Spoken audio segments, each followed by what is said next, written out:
A friend of mine mentioned to me recently that she'd like an easier way to organize and transport all the various brushes and grooming aids that she uses when taking care of her horse. This project will show the construction of my version of a grooming tote.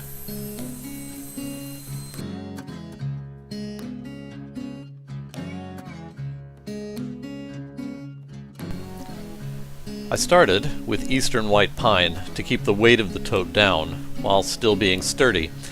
I found some mostly clear material at the local home center and used my table saw and crosscut sled to mill the sides, front, and back to size.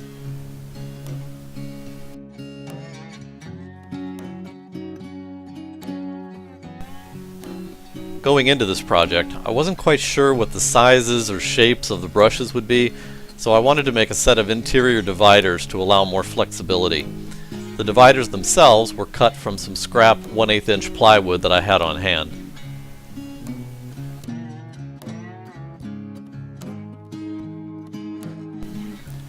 The dividers will sit in a couple of slightly oversized dados that I cut into the front and back pieces of the tote.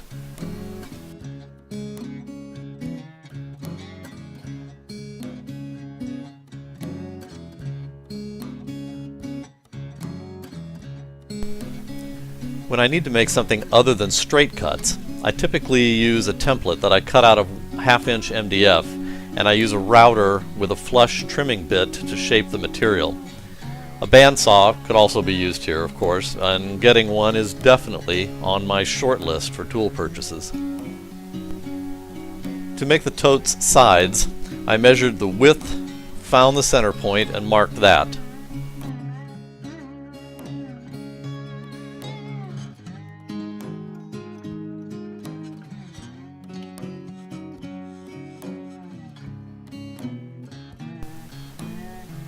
Pro tip: when you need to make highly precise circles, always use a Batman cup. I traced an arc with the help of Batman and drove a couple of small brad nails into the MDF at the outside and bottom edge of the curve.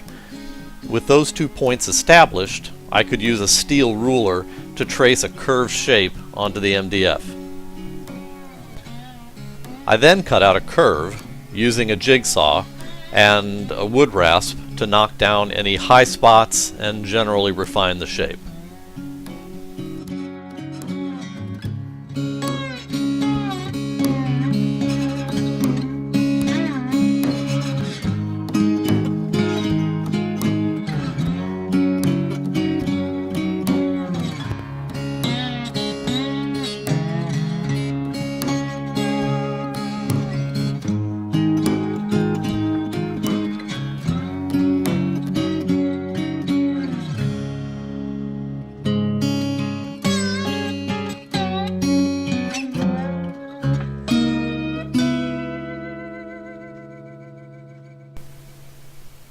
Next, I traced the shape onto the 2 sides of the tote and again used a jigsaw to remove most of the material.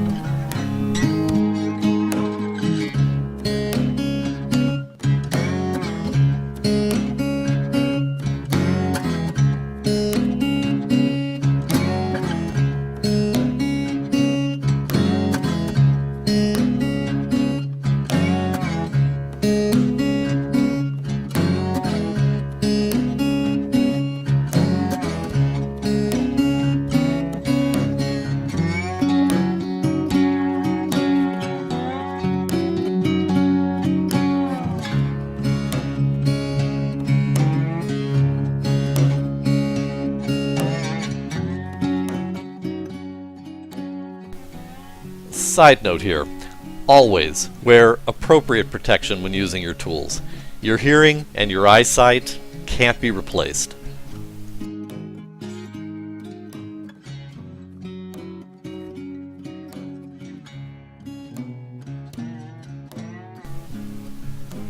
After getting a look at the book matched sides, I decided to change the profile of the curve by removing a little bit more material and making the handle support narrower. I just didn't like that heavy appearance.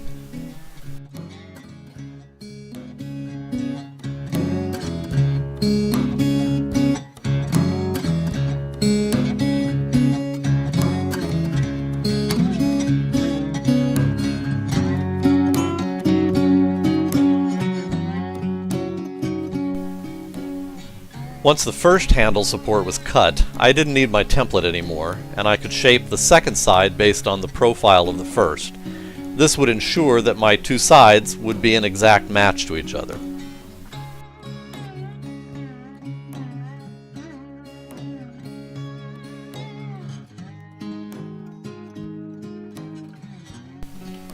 Next up was cutting multiple sets of biscuit slots. Holding the material in a vise is a much safer way to cut these, rather than trying to hold it freehand.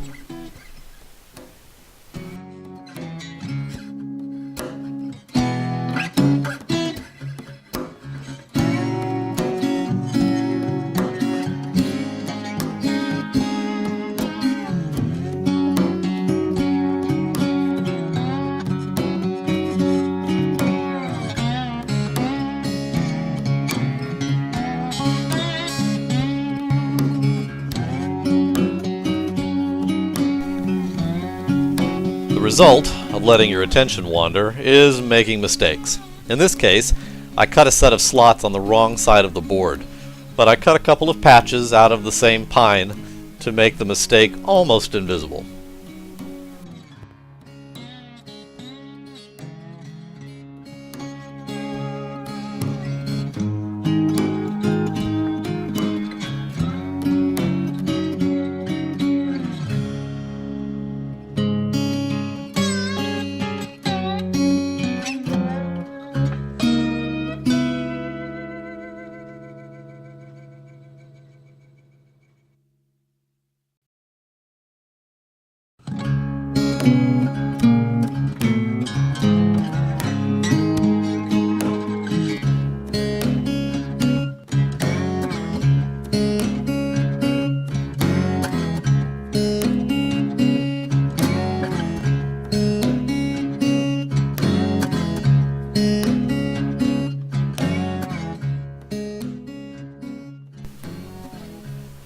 The bottom of the tote is cut from a scrap piece of maple plywood.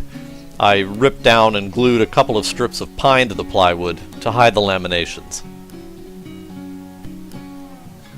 I did a quick test fit to make sure that everything came together as expected, and I drilled countersunk screw holes to hold on the bottom.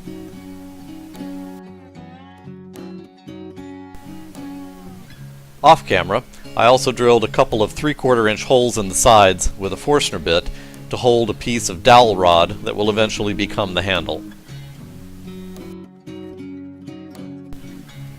Next up, my favorite activity ever, sanding. I hates it so much, but sanding the parts now will be much easier than waiting until after everything is all glued up.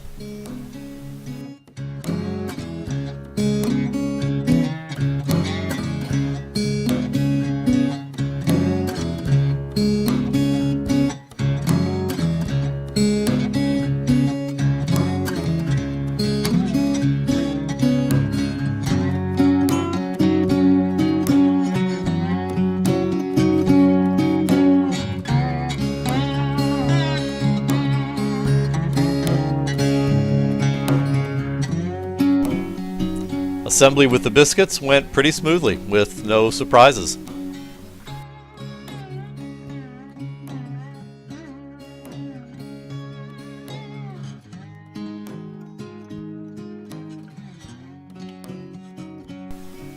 I have found that when you're using biscuits as more than just an alignment tool, you're actually using the biscuits to try to add strength to the joint.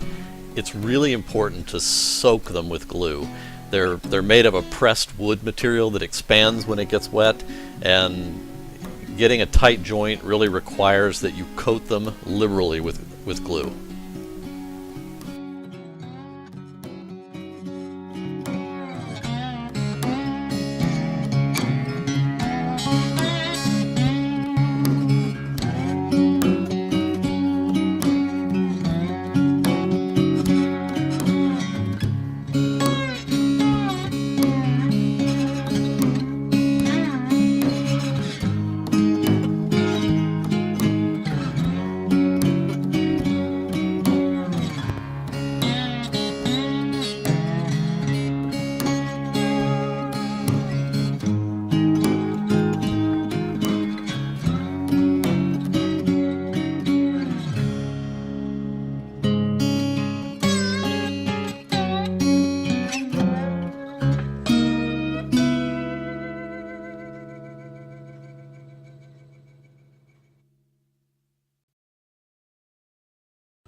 During assembly, I kept telling myself, don't forget to put the handle in, don't forget to put the handle in.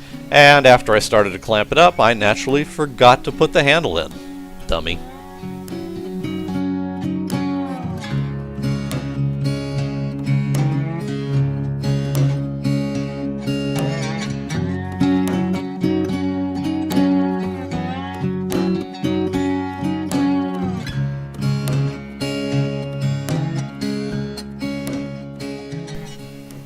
I'll spare you the excitement of watching the glue dry, even though that's the best part, am I right? Hello? Hello?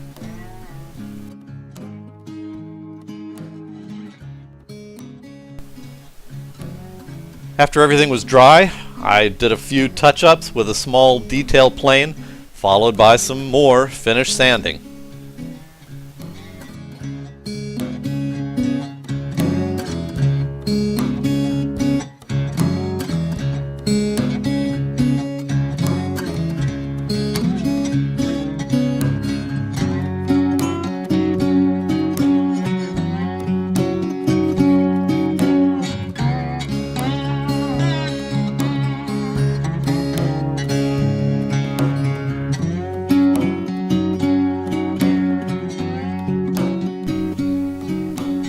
Last step was some light sanding with some 220 grit sandpaper just to ease the sharp edges.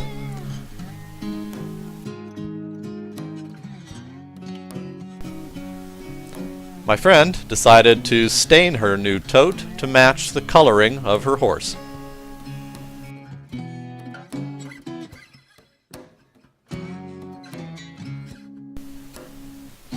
Logan, her horse, was somewhat less than impressed, and would likely have preferred that the Tote was full of watermelon.